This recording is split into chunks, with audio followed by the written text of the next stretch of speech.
Hello everyone. So, in last few lectures we have discretized the two dimensional heat diffusion equation. So, two dimensional heat diffusion equation, when we discretized, we came up with pentadiagonal matrix, because we have one diagonal coefficient and other 4 neighbors. So, 4 neighbor coefficient you have, and these linear systems of equations, if you can put in a matrix form, then you will get a pentadiagonal matrix. To solve this system of linear equations, either you need some direct method like Gauss elimination method or LU decomposition method, but you can see that when you discretize this equation, only you have the neighbor terms coefficient and all other coefficients are 0. So, it is sparse matrix. So, these direct methods are not that much efficient to solve this system of linear equations. So, today we will discuss some iterative solvers which are more appropriate to solve this kind of sparse matrix. Later we will see that if you can bring down this pentadiagonal matrix to tridiagonal matrix having 3 unknowns, then it is easier to solve. So, first we will discuss about some iterative solvers like Jacobi and Gauss-Seidel iteration method, and then we will discuss about the tridiagonal matrix algorithm to solve the tridiagonal matrix. So, if you have more than one unknowns, then obviously these are kind of implicit method. So, if you take all the values from the current iteration level, then you have more than one unknowns, and if you have this system of linear equations, then you can write this in the form of A phi is equal to B.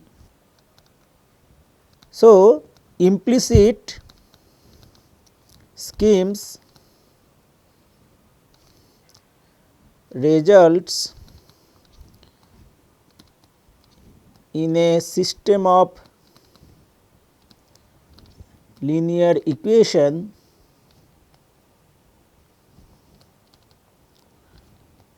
of the form A phi is equal to B. Okay. So, here you can see that A is a n by n matrix, okay. Then phi is a vector of the unknowns, okay, n unknowns,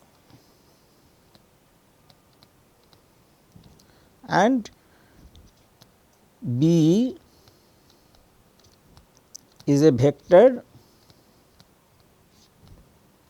of n knowns. Okay.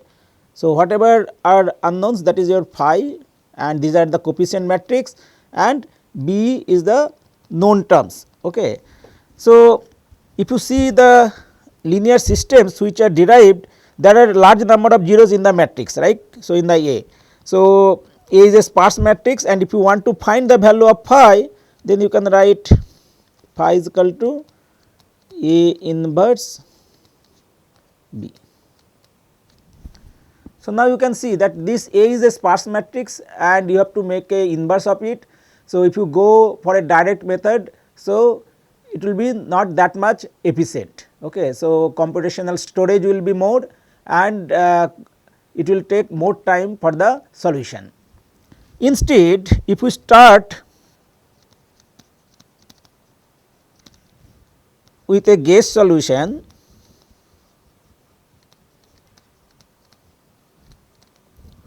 let us say you are starting with a solution phi g. So, what you can write it?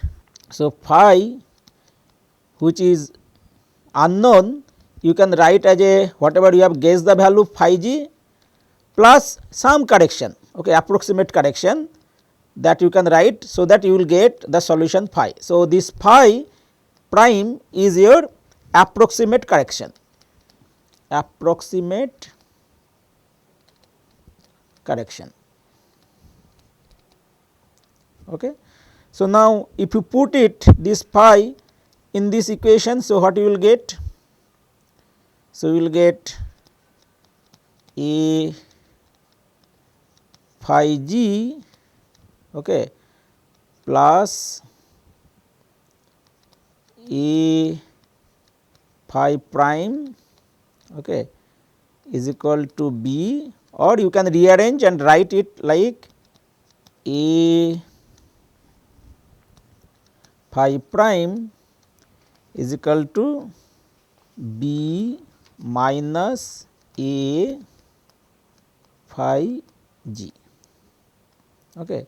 So, if you see this last term, so it is obviously easy to calculate, because you have A and A matrix, and you need to just make a product of this matrix and a vector, but you can see the left hand side, okay, it is still A phi prime. So, this is exactly as different to solve as A phi, right, whatever we had the problem here. So, it is also the same difficulty we have, but one advantage we can have here, because we can approximate this A.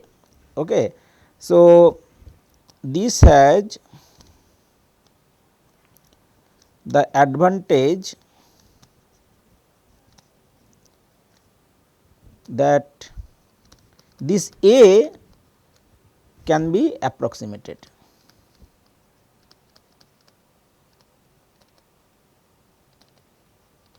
Okay. So, you can see this is left hand side is your A phi prime, and phi prime is approximate correction. So, one the solution converges, obviously phi prime is 0. So, we can actually replace this A with some A approximate coefficient matrix. Okay. So, that is the advantage of doing the iterative solver, and you can see that this coefficient matrix A we can write also. So, you have a coefficient matrix A, okay. So, you have a diagonal coefficient, okay. One is your diagonal coefficient, okay. So, that will represent with only D. Then you have lower diagonal coefficients, okay. This is your lower triangular part, okay, except this diagonal term, and also you have upper diagonal part.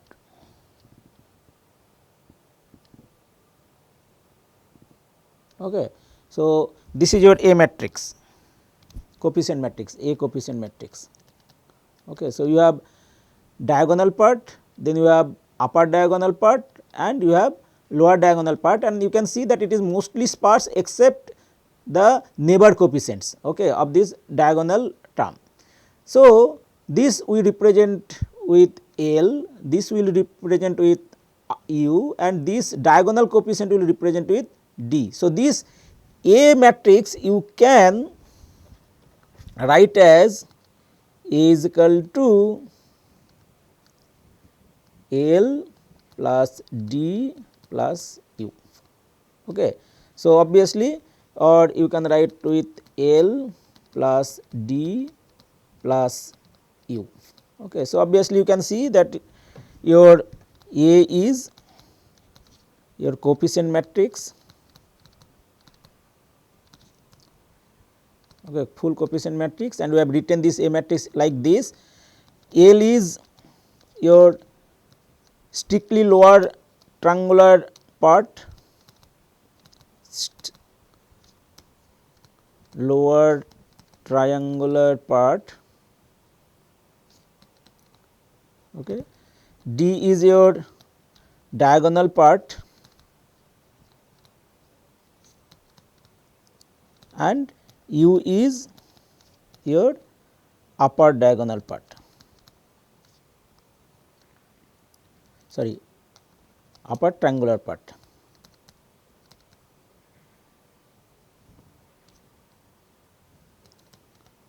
Okay. So, now first we will discuss about the Jacobi method, okay, Jacobi iteration method, then we will discuss about the Gauss-Seidel method. So, first let us write Jacobi method.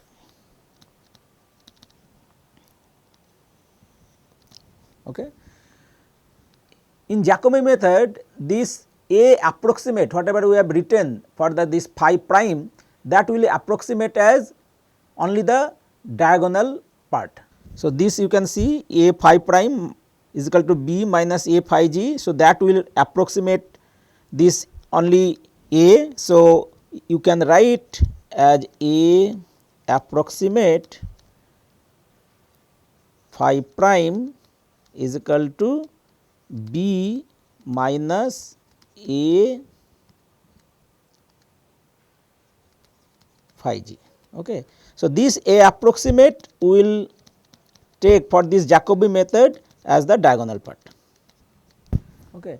Then if you write this, it will be D phi prime is equal to B minus A phi g. Okay. And now you can write this B minus A g, okay, this you can write as residual vector, and this is your residual vector. So, now you can write this as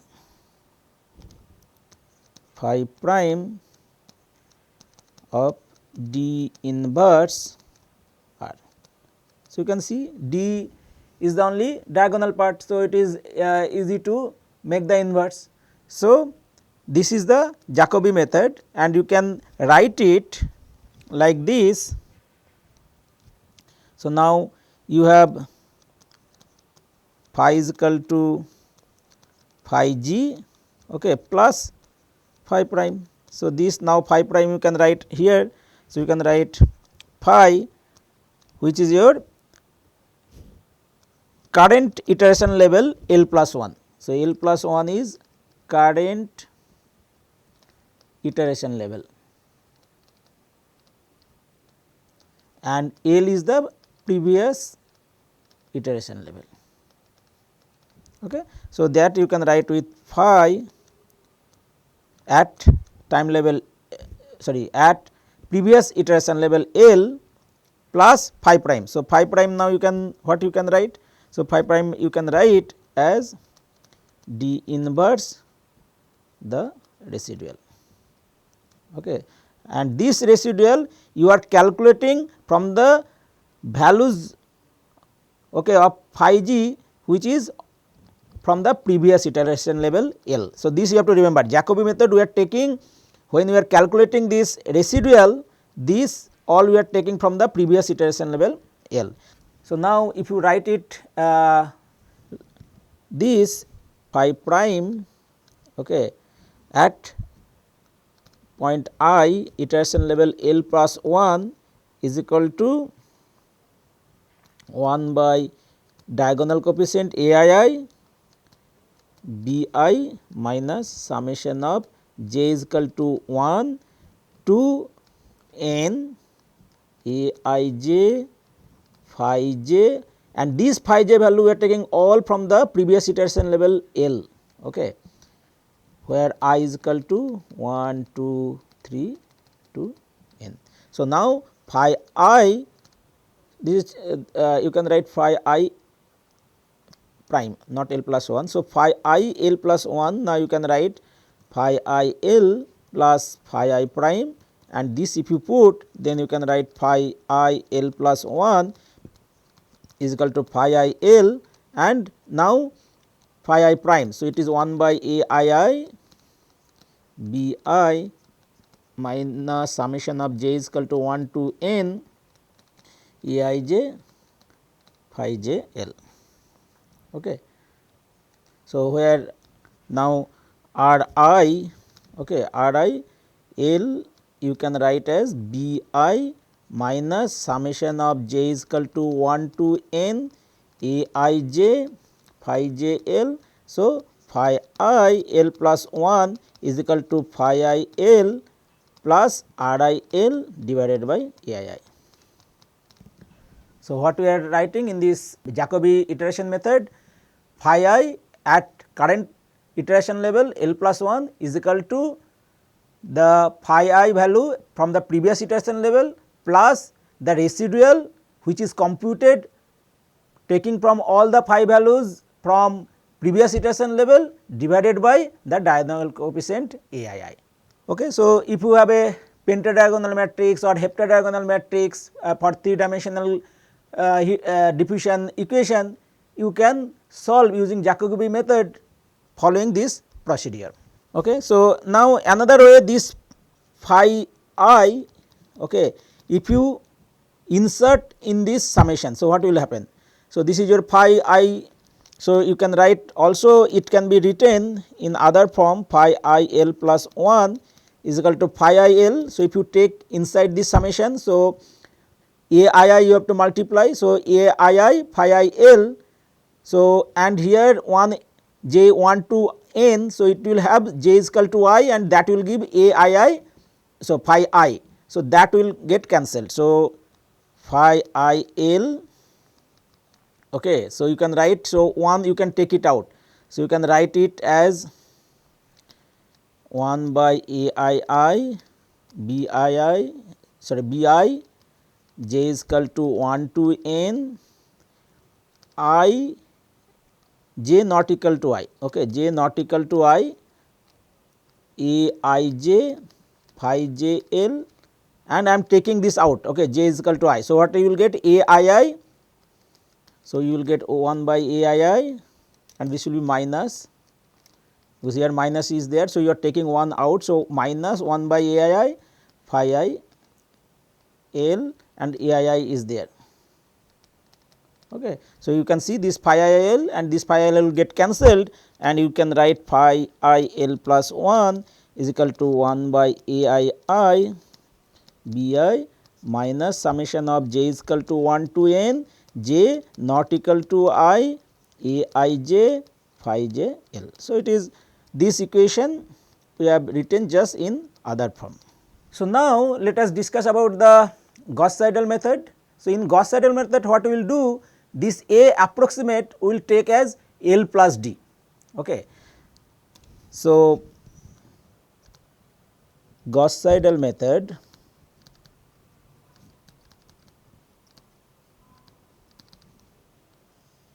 okay, you consider A approximate as L plus D. Okay. So, we have the equation A approximate phi g sorry phi prime is equal to B minus A phi g, okay, and this A is also having okay, L plus D plus U. Okay. Sorry. So, now A approximate is L plus D. So, you can write L plus D phi prime is equal to B and minus. Now, this we are writing L will write separately, lower diagonal part phi g and D plus U will keep separately. So, it is D plus U phi g. Okay. So, now in the left hand side only we will keep the diagonal part, okay, and the lower triangular part we will take it in the right hand side. So, if you keep this diagonal part in the left hand side, then it is D phi prime is equal to B. Okay. Now, this lower triangular part we are taking in the right hand side and we will add with this L phi g. So, it will be L. So, if you take it common, then you can see that you have phi g plus. So, L phi prime we are taking in the right hand side. So, L phi prime, okay, and you have minus d plus u phi g. Okay. Now, you see the second term in the right hand side.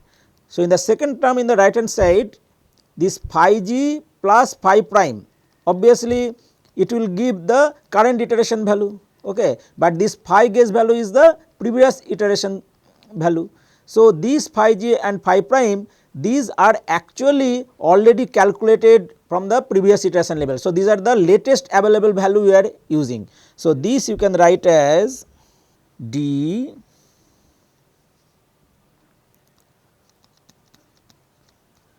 phi prime is equal to b, okay.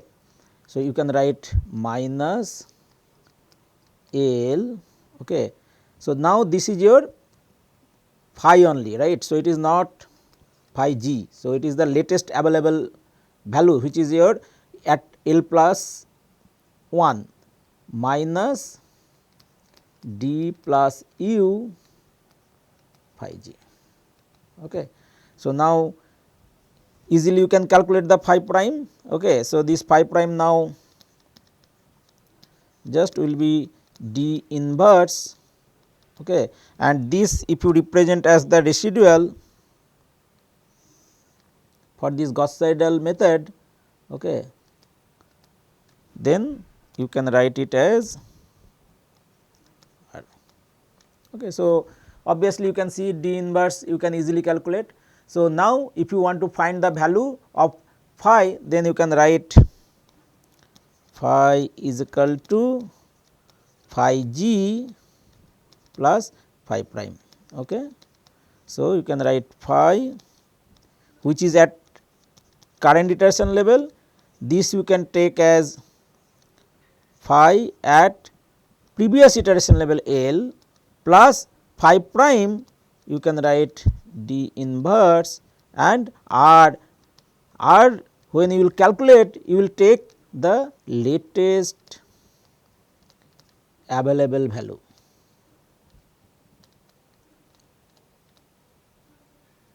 Okay. So, which is already available at current iteration level L plus 1, that you take, and wherever you have the not known at this current iteration level, that you take from the previous iteration level. So, you can see this is the difference with the Jacobi method, because in Jacobi method when you are calculating the residual, all the values you are taking from the previous iteration level. So, if you are taking from previous iteration level, then you have to store it, but in Gauss-Seidel iteration you do not need any storage of this previous iteration level value, because you store in the same array, so that it will be used as the latest available value. So, wherever already it is updated, that will be used while calculating the residual error, and wherever it is not updated, that it will take from the previous iteration level value. So, obviously it will be faster than the Jacobi method. So, Gauss-Seidel method is faster than the Jacobi method, because you are using the latest available value of phi.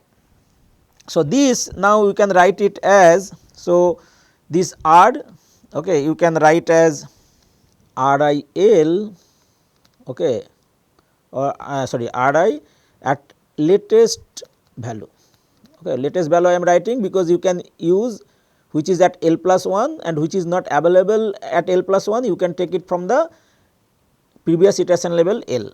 So, we will use BI minus, now lower diagonal part you are writing, right, lower diagonal part already it is known. So, you can see it j is equal to 1 to I minus 1 a I j phi j at L plus 1, because this is the already this you have solved, and minus j is equal to 1 to n, sorry, j is equal to I here, because j is equal to 1 to I minus 1, it is available at L plus 1, but j is equal to I to n, it is not available. So, you will take from the previous iteration level value. So, you see in the matrix, if you see, okay. So, you have the diagonal part, right, this is your diagonal part, and this is your lower diagonal part, okay, and this is your upper diagonal part or upper triangular part. So, when you are solving for the phi I, you can see when you are solving for phi I, already the value you have calculated at these points. Okay. So, this is already known from the L plus 1, but this value when you will consider, this is not available, because this is then you have to take from the previous iteration level L. So, now you can write phi I L plus 1 is equal to phi I L plus phi I prime. So, you can write phi I L plus 1 is equal to phi I L plus now phi I prime. What is that? You can write 1 by A I I. Okay. So, that is the 1 by A I I, then the residual minus B summation of j is equal to 1 to I minus 1 A I j phi j L plus 1 minus summation of j is equal to I to n A I j phi j at L.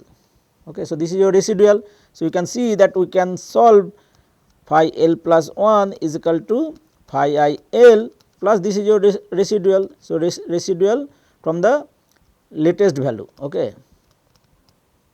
Why you are taking latest value? Because you are taking L plus 1 which is already available and which are not available, that is you are taking from L. So, divided by A I.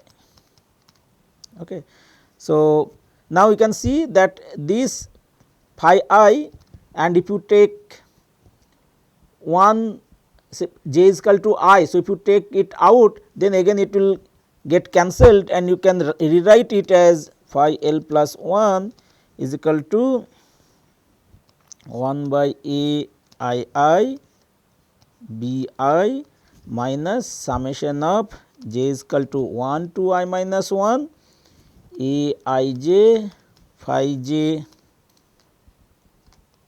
j L plus 1 minus, now j is equal to I already you have put. So, now you write j is equal to I plus 1, okay, because j is equal to I we have taken out and it got cancelled with this first term.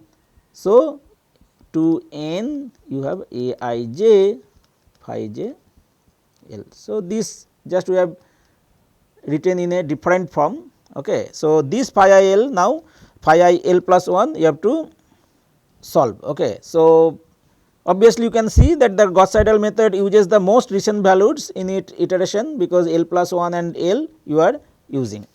So, now if you use successive over election on it, then you can multiply with omega into phi prime. So, you can see, so if you use successive over relaxation method,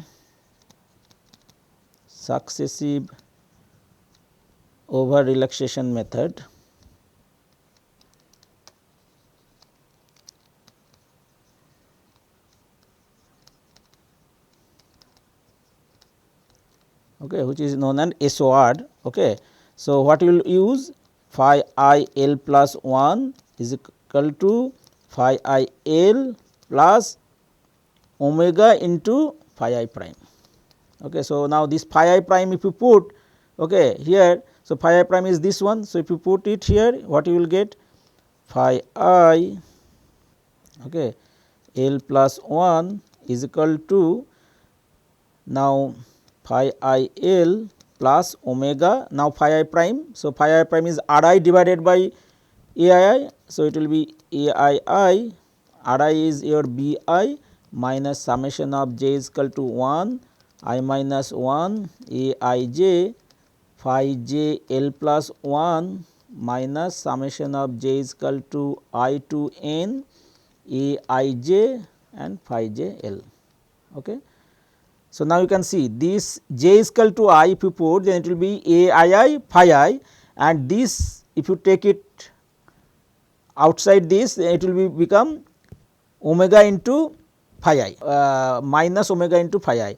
So, you can write phi I L plus 1 is equal to, so this I am taking j is equal to I am taking outside. So, it will be 1 minus omega into phi I L, okay, plus omega by A I B I minus summation of j is equal to 1 to I minus 1 A I j phi j L plus 1, and you see now we have already taken out j is equal to I. So, we will start from j is equal to I plus 1 to n A I j phi j L.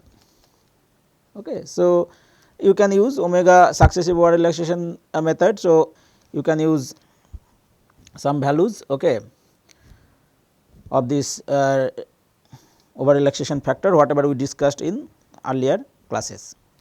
So, you can see that when you have more than one unknowns and for two dimensional diffusion equation when you discretize you get pentadiagonal matrix. So, what you need to do, first you calculate b minus x. So, that is your residual, okay, and this residual divided by the diagonal coefficient if you do, then you will get phi prime, and the new value will be phi L plus 1 is equal to the guess value, where when you started the solution you have given some values of phi. So, that phi plus the phi prime value which is nothing but the residual divided by AII.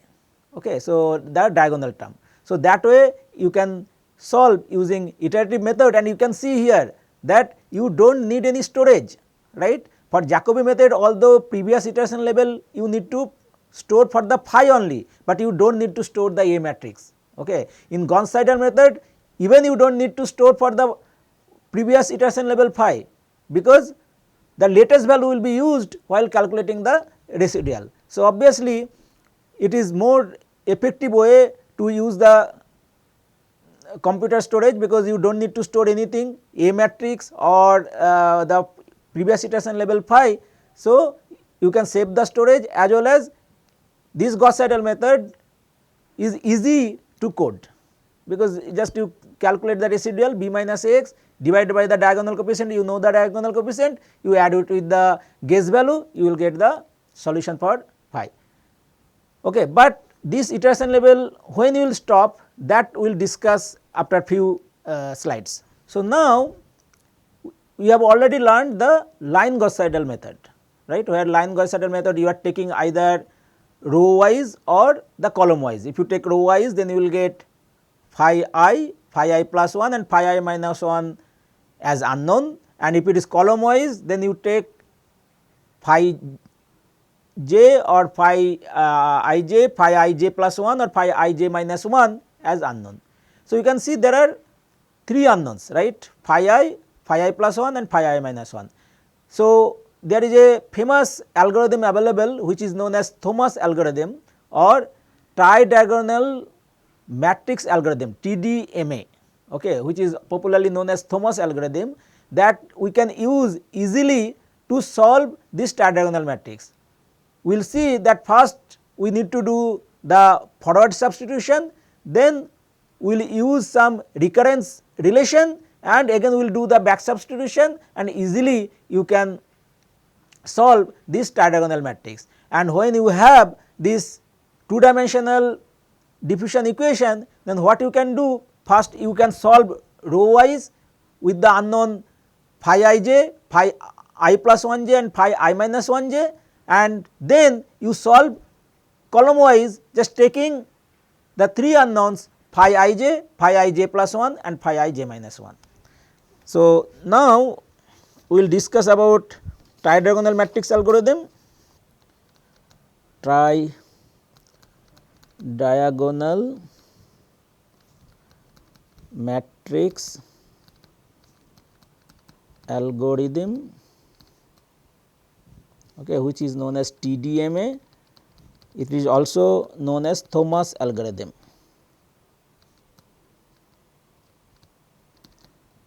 Okay, so, you have seen that when we use the line Gauss-Seidel method, we have 3 unknowns, and that we can write in this form: AI phi I plus BI phi I plus 1 plus CI phi I minus 1. So, these are the 3 unknowns, and all other terms we will take in the right hand side which are known, okay, whether it is from the previous iteration level or some known values like boundary values. Okay. So, that we will take in the right hand side, okay, where I is equal to 1, 2, 3 to n. Okay. So, now you can see that this is your I is equal to 1, this is your I is equal to n, then you have 2, 3 and this is your n minus 1, this is your n minus 2, okay, and so on. So, now in this equation, now for this particular case obviously I is equal to 1 is boundary and this value is known. So, if you put I is equal to 1, then you can see that this will get C phi 0 which is outside the boundary. So, we will effectively put C 1 as 0, okay, so that this term will not appear, and similarly I is equal to n if you see, then you can see that n plus 1 which is outside the boundary. So, effectively we will put Bn is equal to 0. So, for boundary point equations,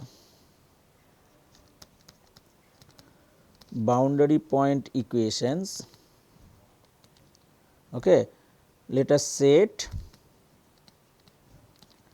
C1 is 0, okay, and Bn is 0 and Bn is 0.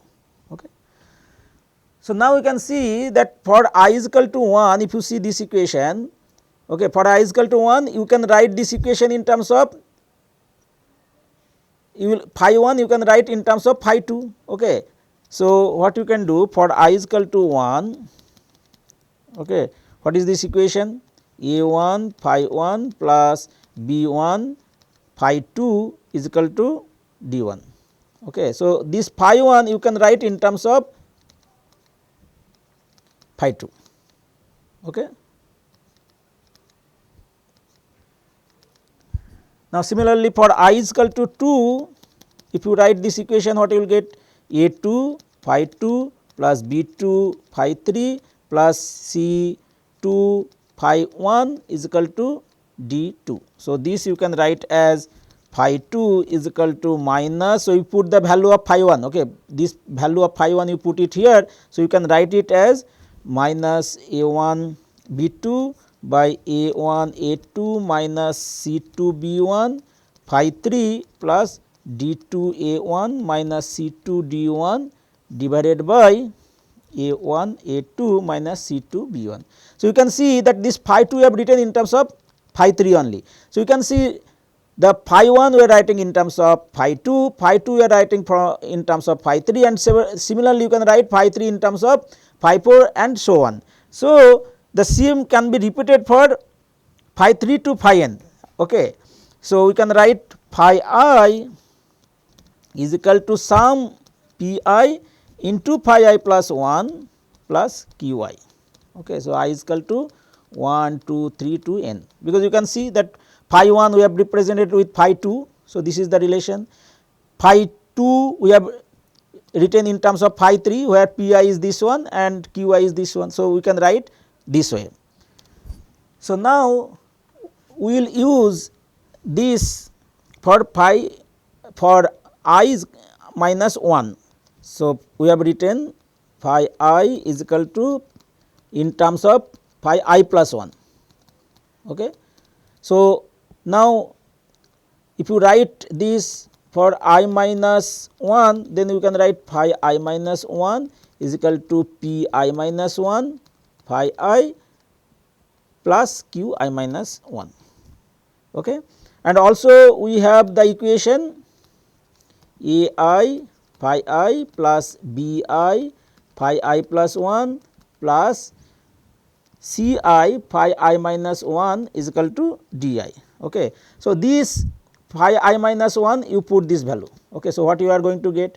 A I phi I plus B I phi I plus 1 plus now C I into this we are writing P I minus 1 phi I plus Q I minus 1 is equal to D I.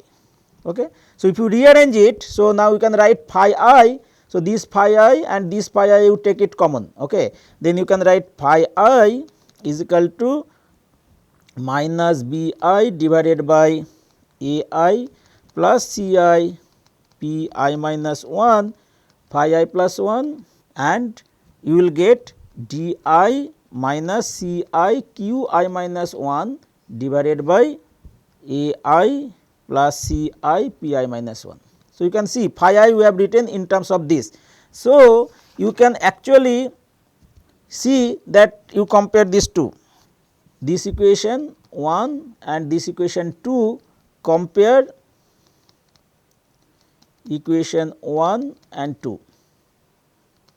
Okay. So, you can see this is p I and this is your q I. So, you can write p I is equal to minus b I a I plus c I p I minus 1, and q I is d I minus c I q I minus 1 divided by a I plus c I p I minus 1. Okay. So, this is your recurrence relation, because you are writing p I and q I in terms of p I minus 1 and q I minus 1 respectively. So, these are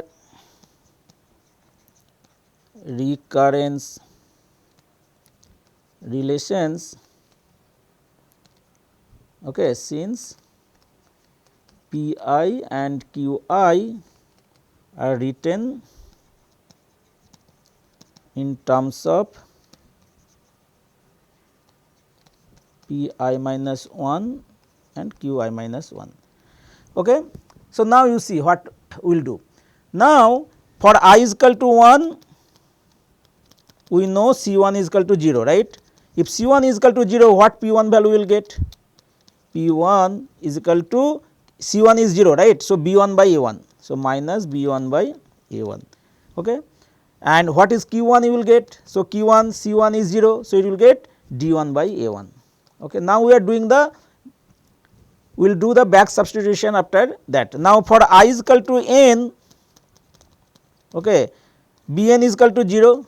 Okay. So, if B n is 0, so what you will get here, you see P I is equal to B I. So, B I is B n is equal to 0. So, P n is 0. Okay. And what is, and also we know phi I is equal to P I phi I plus 1 plus Q I. So, if it is that, then phi n you can write, you see P n is 0, right, because already we have found P n is 0. So, phi n is equal to P n phi n plus 1, which is not available. So, P n is already 0 plus Q n. So, it will be Q n.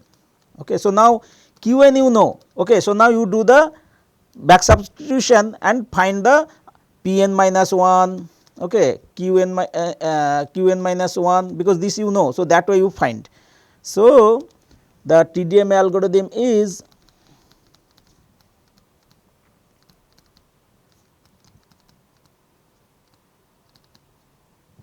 okay. First is calculate P 1 and Q 1. Okay. So, that we have already discussed, minus B 1 by A 1, Q 1 is D 1 by A 1. Then you find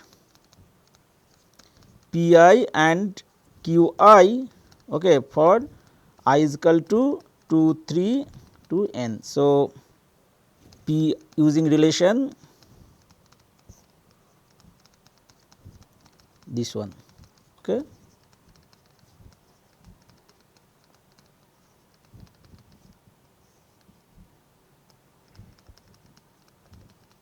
Then you set phi n is Q n. Okay. So, now you do the back substitution. Okay. So, use phi I is equal to P I phi I plus 1 plus Q I. Okay. For now back substitution we will do. So, n I is equal to n already you have solved. So, n minus 1, n minus 2, like that, okay, to obtain the value of phi n minus 1, phi n minus 2 to phi 3, phi 2, phi 1. So, you can see that in Thomas algorithm, just using this solution algorithm, easily you can solve this tridiagonal matrix. And if you have line Gauss Seidel method, then there are 3 unknowns, and that you can write in this way. And if you have Also pentadiagonal matrix you take 3 unknowns, okay, in row wise, then you solve for the column wise taking the 3 unknowns column wise. Okay. So, that way you can solve and use the TDMA algorithm. So, we discuss about the iterative solvers, but we need to stop somewhere, right. So, now we will see the calculation of error for stopping criteria. So, already we have calculated the residual, right, which is b minus a phi. So, this we can use as a stopping criteria. So, after solving the a phi is equal to b, okay, you get the current iteration level value of phi. So, that current iteration level phi value you use to calculate the residual, which is denoted as r. So, that we will use just as the stopping criteria. So, you can see that a phi is equal to b we have written and residual we have defined as b minus a phi, but you after the solution with the updated value of phi you calculate the residual. Okay. So, now this is the residual. So, this is known as L2 norm. So, if you use summation of I is equal to 1 to n and this residual square, okay, divided by total number of points its square root. Okay. So, if you take that is the error you calculate, okay, and this error now you set a value, let us say 10 to the power minus 4 or minus 6, and if this error goes below that then you stop it. Okay. So, that is the stopping criteria. So, this is known as L2 norm. So, in L2 norm what we are doing? So, we are summing up all the residual square and making and dividing by the total number of points and making the square root of it, then we are getting the epsilon. This epsilon now you set as a small value for the stopping criteria, or other way also you can use. So, you can use the value phi I in the current iteration level minus phi I at previous iteration level, that every point you make it square. When we are doing this, then you would do the summation from I is equal to 1 to n divided by total number of points, then you make the square root and that is your error. Okay. And this error now you set as a small value. And in L infinity norm what we do, the difference between this phi I L plus 1 minus phi I L, the absolute value, we calculate at each point this phi I L plus 1 minus phi I L. So, that value, the absolute value, we find it in all the grid points, then maximum of it we just take as the stopping criteria. So, you can see epsilon maximum of this phi I L plus 1 minus phi I L from I is equal to 1 to n. So, you calculate this difference and take the absolute value and take the maximum of it, then that is known as L infinity norm. And for the residual also similar way you can do. So, this residual, this absolute value you calculate at each grid point and maximum value you take as the stopping criteria. Sometime also you can use some relative error where you just use phi I L plus 1 minus phi I L divided by the, this is phi I L. Okay. So, this is phi I L. So, you can use as phi I L. So, this is you are taking a relative error calculation, okay, and its maximum value in any grid point that you take as the error calculation. Okay. So, for the iterative methods you need to calculate this error for the as a stopping criteria. So, now let us see that if you solve this elliptic equation for this problem where you are considered at these 3 points phi as 0 and at the top it is phi is equal to 1. So, it is a kind of heat conduction problem, because you know that del 2 T by del x square plus del 2 T by del y square is equal to 0, and if these are the temperature values, then obviously you are solving for the heat conduction in a solid. So, this discretized equation you will get a pentadiagonal matrix. So, this pentadiagonal matrix you can solve using the Gauss-Seidel method which we discussed, and also you solve using TDMA algorithm, okay, taking row wise, okay, 3 points unknown, then column wise 3 points unknown, then you solve using TDMA algorithm. if you solve, then if you see the error how it decreases with iteration, so that we have plotted here. Okay. So, log error versus log iteration, and you can see that TDMA takes less time than the Gauss Seidel method. Okay. So, which we have implemented for the implicit method. So, TDMA is faster than the Gauss Seidel method, and because to reach up to 10 to the power minus 8. So, this is epsilon we have set 10 to the power minus 8. So, if it is less than this, then it will stop. So, we have used this epsilon as the stopping criteria, and you can see that TDMA converges faster than the Gauss Seidel method, and this is the contour of phi. Okay, at steady state you can see. So, obviously on the top it is 1 and other walls it is 0, then it is varying 0 to 1.